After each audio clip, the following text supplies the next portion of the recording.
Yeah. Before I tell you how the Browns are going to land all three difference makers for the Colorado Buffaloes, let's rewind roughly a month where here on Hot Mike I said that Shador Sanders should name Cleveland as the preferred NFL destination. He was a part of a culture change for the Buffaloes program. He would be declaring the same thing by wanting to be drafted by the Cleveland Browns. What I'm hearing a little bit of there, the culture change is, I can do what I did at Colorado, where he certainly changed the whole outlook for Colorado football. In big part because of his dad, but again, he was the quarterback that did all of this, and Travis Hunter's the Heisman Trophy winner in the second year. Could he do that with the Cleveland Browns? A franchise that has been pathetic, miserable, in the land of the lost when it comes to quarterback in that position. I wish that Shador would just straight up say, I need to be in Cleveland. They need me. They need me. Because I think everyone would say, given your pick, would you go to the Giants or the Browns? I'm picking the Giants. I'm picking the Jets over the Browns because of the quarterback spot. And that's with the assumption that the Titans don't want me. But if you're challenged with the task of changing a college football culture and then do it to the level that we saw at Colorado in Boulder, the Browns would be smart to go with the guy that has done it. Sanders is 23, started his career at Jackson State, enters the draft following those impressive seasons at Colorado, where last year he completed 74% of his passes, over 4,000 yards, 37 touchdowns, 10 interceptions, and did it behind, in large part, a depleted offensive line. Not good. And he hit his layups, and he led. The Browns quarterbacks don't hit their layups. I'm talking like the short to intermediate. Have you seen Deshaun Watson throw the football? Get that guy. Develop that guy. So, Chad, I believed at the time that Shador would go as high as number 1 to the Titans. And when I did this in March, I then mocked him number 2 overall in the 1.0 mock draft to the Browns. But the point is, Shador wants to be the culture change for an organization.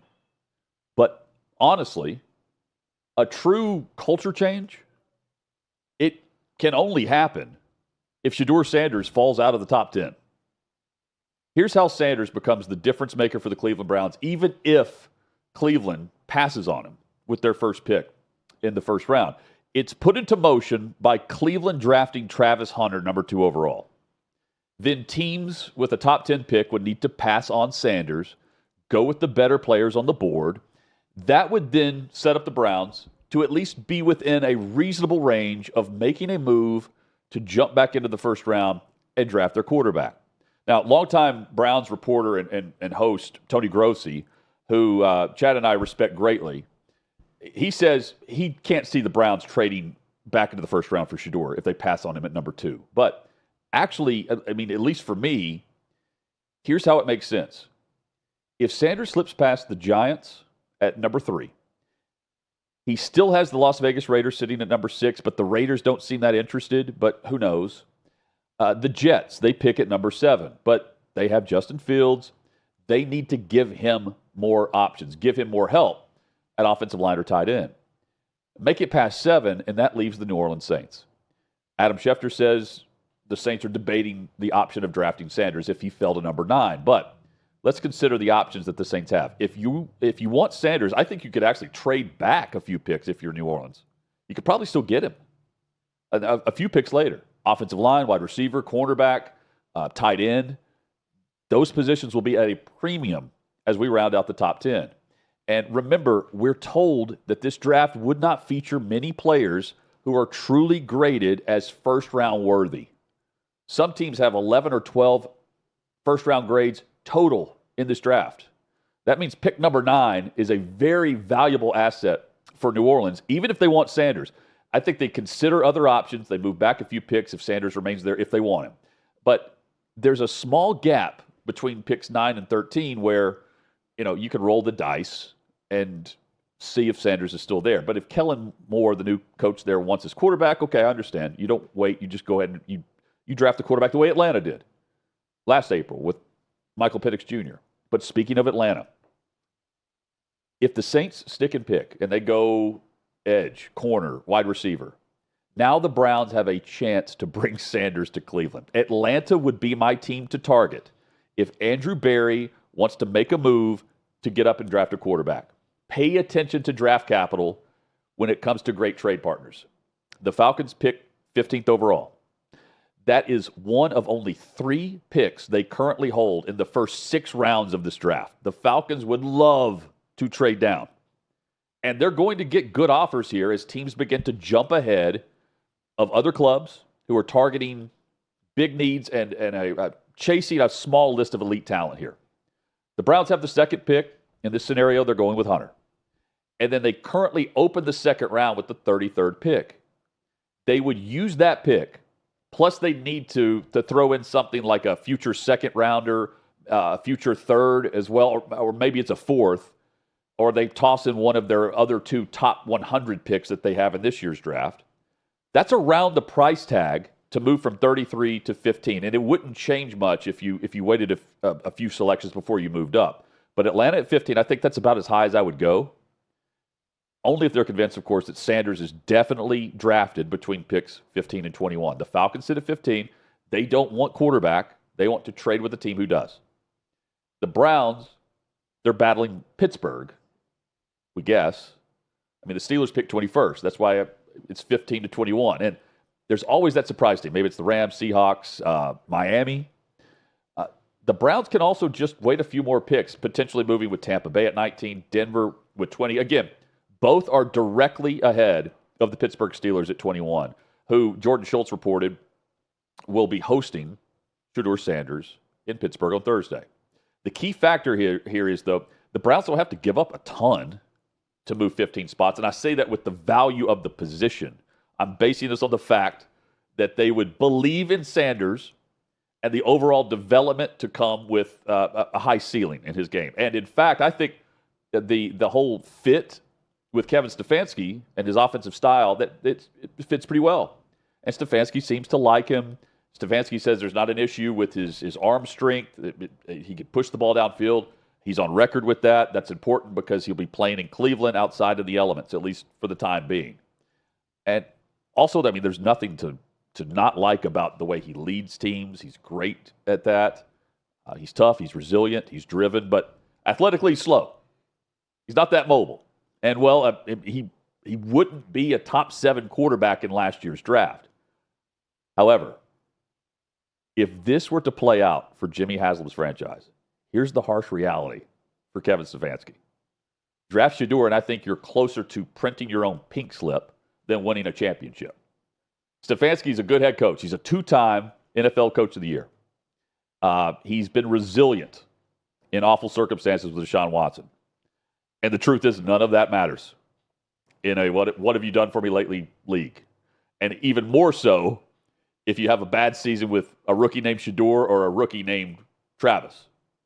And I mean, throw Shador Sanders in there too, because he'll be following them in this hypothetical scenario as an undrafted free agent. If the Browns draft Travis Hunter and then go with Shador Sanders, without a doubt, Deion Sanders is going to coach his sons again. This setup would lay out the red carpet for prime time to be a head coach in the NFL. And I think it's within the next 2 years. I mean, his recent contract extension at Colorado is a $10 million buyout next offseason. Then it drops to $6 million in January of 27. And that part is important because Stefanski has a contract that runs through at least 2027. But even more impactful, Prime has never coached a team without his sons on the roster. This is a first for Prime time in 2025. Father Sanders will be drawn back to the quarterback that he's coached since his son was 8 years old. And Shador will welcome it after what's generally a tough go for the first couple of seasons for an NFL quarterback. And in this fantasy scenario, Chad, the Browns, they're allowed to have success, not failure. I hope they do for their loyal fan base. If the Browns started to win games, Kevin Stefanski is joining Chuck Knox and Bill Belichick as a 3-time Coach of the Year winner. He's 1 win away from Don Shula. Right now, though, Stefanski is the play caller. Tommy Rees is the new offensive coordinator. Deshaun Watson is better served, maybe even having another setback with his recovery. And the new quarterback, Kenny Pickett, he's not the guy. And I say all that to say this. In this AFC, chances are we see what we see a lot of across the majority of the league. A lack of development, a poor overall team record. And you know what that means? It means pink slips are headed your way. File this away. Listen to Coach Prime when he joined Speak on FS1. This was 5 months ago in a chat with Keyshawn Johnson.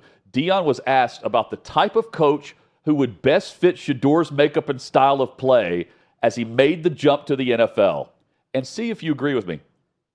There's one coach who fits this description. It's Coach Prime. Somebody that can handle the quarterback that he is. Somebody that can handle understanding that what he's capable of. Someone that has had success in the past handling quarterbacks, or someone in an organization understands what they're doing, not just throwing you out there amongst the wolves if you don't have the support in the infrastructure of the team. Forget the line. He's played with lines that hadn't been great, but he's been able to do his thing. But just the infrastructure of the team and the direction of where we're going. He could deal with anything. One thing about Shador that separates him from a lot of quarterbacks, Shador started every game in high school, every game in college but one, and he's just he is like that, man. Like, he has a true gift, and it comes from God, and he loves this game of football. You see him stunning like his daddy every now and then, but that's just who he is. He got that honest. You got to see that. He got that honest. But this kid loves this game, and he has an insatiable appetite to win. And I want somebody to be able to propel him to the next level as well. You know, not just getting drafted by a team, because we ain't having it. Travis Hunter, Shador Sanders, and then 2026-27, it's Deion's time to reunite with the bloodline. This is all a fantasy mock. A lot has to fall into place here, but all it really takes is Cleveland drafting the best player in the draft with the second overall pick, Travis Hunter, and then Sanders falls down the board in a draft that until recently didn't feature elite quarterback talent. Now the media hype is now spinning it again. It's not probable, but it's absolutely possible. Pastor Prime will believe it is divine intervention.